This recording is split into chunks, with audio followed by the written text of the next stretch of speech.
একদম ছোটবেলা থেকেই আমরা এই মহাসড়ক দিয়ে যাতায়াত করি এবং সারা বছর ব্যাপী এই রাস্তায় আমরা দেখি কেউ না কেউ মাপতেছে, কেউ টিট টানতেছে, কেউ একটু বাইকা যাইতেছে এবং আমরা সারা বছর একটা ফিল থাকে এই রাস্তার কাজেই বুঝে এই মাসে হয়ে যাবে, ওই মাসে হয়ে যাবে।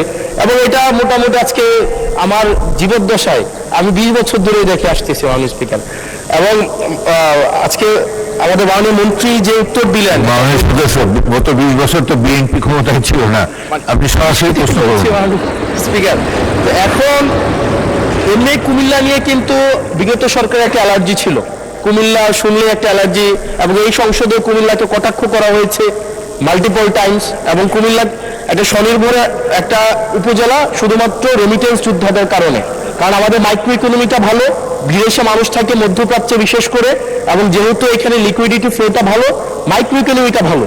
কিন্তু আমরা যদি এই ইনফ্রাস্ট্রাকচারের অবস্থা দেখি, বাংলাদেশের সবচেয়ে বাজে ইনফ্রাস্ট্রাকচার হচ্ছে আমাদের কুমিল্লাতে।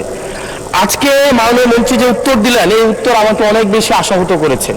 এটা হচ্ছে, হবে, কবে হবে, কোনো স্পেসিফিক উত্তর মাননীয় মন্ত্রী মহোদয়ের কাছ থেকে আমি পাই নাই।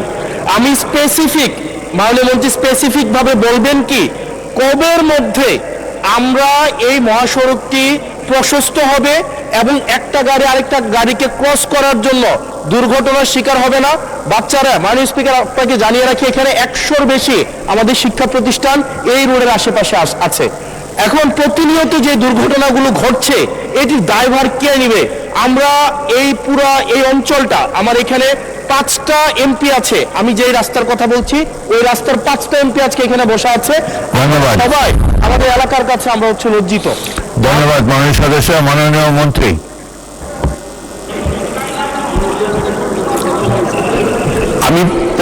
ধন্যবাদ মাননীয় স্পিকার। আমি প্রথমেই উল্লেখ করেছি যে এটি একনেকে পাশ হওয়া একটি প্রকল্প, যার দৈর্ঘ্য 82.68 কিলোমিটার।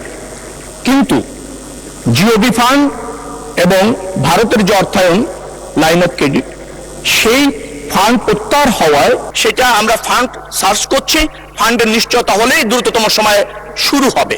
যেহেতু একটিকেও আপনার অনুমোদিত প্রকল্প, আপনি ধরে নিতে পারেন সরকার এই প্রকল্প বাস্তবায়নে বদ্ধপরিকর।